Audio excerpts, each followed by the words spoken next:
Phone پر آپ دیکھتے ہیں کہ ہماری اکثریت مسلمان امت ہے نا،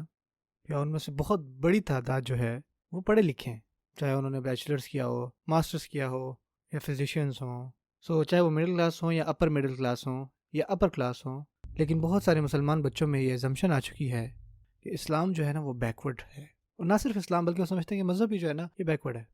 ہم ماڈرن ٹائمز میں ہیں، نیا دور ہے، اور نئے وقتوں کا یہ تقاضا ہے کہ ہم ٹائم کے ساتھ ساتھ چلیں، اور اسلام جو ہے یہ ہمیں روک کے رکھ رہا ہے، آگے نہیں بڑھنے دے رہا۔ اسلام جو ہے ہمیں آج کے مسئلوں کا حل نہیں بتا رہا، لیکن جب ہم پریکٹیکل اسلامک ایجوکیشن بناتے ہیں نا، جو آج کے دور کے مسئلوں کو دور کرتی ہے، تو پھر ہم صحیح معنوں میں انٹلیکچوئل فیشن میں یہ بات بتا پائیں گے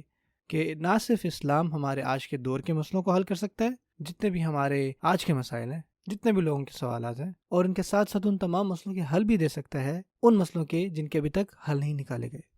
حتیٰ کہ جو سائیکالوجی کی دنیا ہے اس کے اندر جو بھی چیزیں ابھی تک ڈسکور یا حل نہیں آئیں وہ بھی اسلام دے سکتا ہے۔ میں خود کی اگر بات کروں تو میں بہت ہی بیسک لیول کا اسٹوڈنٹ ہوں سائیکالوجی میں، اور میں آپ کو بات کہہ سکتا ہوں کہ جو اسلامک سائیکالوجی ہے نا وہ پوری کی پوری بدل سکتی ہے سائیکالوجی کی دنیا کو، پوری کی پوری طرح۔ جو ماڈرن سائیکالوجی اسٹڈی ہے نا وہ اسی بات سے شروع ہوتی ہے کہ ہر انسان جو ہے نا وہ مسئلوں میں ہے، ان کو ٹھیک کرنے کی ضرورت ہے، اور فرائڈ کے آگے آگے آپ چلتے ہیں نا وہی کہتے ہیں کہ ہم بس میسڈ اپ ہیں اور ہمیں اپنے آپ کو ٹھیک کرنا ہے۔ تمام انسان جو ہے ایسے ہی، چاہے وہ دوائیوں سے کریں، تھیراپی کے ساتھ کریں، یا کوگنیٹیو ہو یا میڈیکل کلینکل سائیک ہو، آپ نے وہ جتنا بھی بکھیڑا کیا اس کو ٹھیک کرنا ہے۔ اور اسلام شروع ہوتا ہے اس بات سے کہ آپ فلالیس ہیں، کل مولود یولد علی فطرہ، تمام بچے فطرت پہ ہوتے ہیں، اور پھر اس کے بعد کرپشنز ہوتی ہیں۔ اگر آپ کرپشن کو ختم کر دینا تو پھر آپ کے اندر خیری تو تھی، شروع میں گریٹنیس تھی آپ کے اندر، ہر انسان کے شروع میں۔ جو مسلم سائیکالوجی ہوگا، سائیکائٹرسٹ ہوگا، اس کی اپروچ پوری کی پوری جو ہے وہ بدل جائے گی، کوئی شک نہیں اس میں۔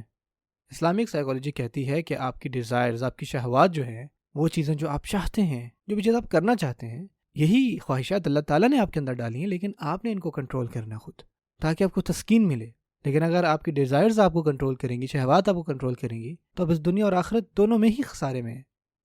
اور جبکہ ماڈرن سائیکالوجی کہتی ہے کہ جو آپ کو اچھا لگے وہ کرو، کیا چیزیں آپ کو کمفرٹیبل کرتی ہیں،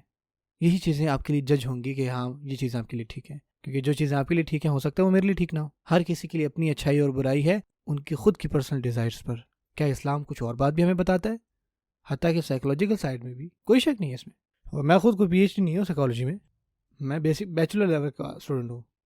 لیکن میں آپ کو بات بتا رہا ہوں کہ ہمارا بالکل ہی کمپلیٹلی ورلڈ ویو ہے جو ہم دے سکتے ہیں، جس سے واقعی لوگوں کی مدد ہو سکتی ہے۔ یہ دین لوگوں کی مدد کرنے کے لیے آیا ہے۔ ہم کیا کر سکتے ہیں کہ ہائیسٹ لیول آف ایجوکیشن دے سکتے ہیں اسلام کی، اگر ہم کچھ بیسک چیزوں کو ڈسکس کر لیں۔ تو یہ کچھ چیزیں تھیں جو میں شیئر کرنا چاہتا تھا آپ سے اسلام کے حوالے سے، جس کے بارے میں انشاءاللہ تعالیٰ پورا جو ہے وہ پر امید ہوں۔ اگر ہمارے پاس ایک ویژن ہوگا اور ہم کام کرنا چاہتے ہوں گے نا، انشاءاللہ اللہ تعالیٰ کے اذن سے ہم وہ کام کر پائیں گے، اور اپنی خود کی زندگیوں میں ہم دیکھ لیں گے کہ کس طرح سے اسلام جو ہے وہ ایک ریولوشن لے کے آتا ہے پوری کی پوری دنیا میں، اور یہ جو امت ہے اوپر جائے گی، چاہے وہ اس کی انفارمیشن میں ہو اور یا اس کے عمل پہ ہو۔ بارک اللہ علیہ ولکم۔ اب جو ہے میں آپ لوگوں کے سوالات لے لیتا ہوں انشاءاللہ تعالیٰ، لیکن اس سے پہلے سہیل اور اس کے جو کچھ ساتھی ہیں وہ کچھ اناؤنسمنٹ کرنا چاہتے ہیں انشاءاللہ تعالیٰ۔ جزاکم اللہ خیر۔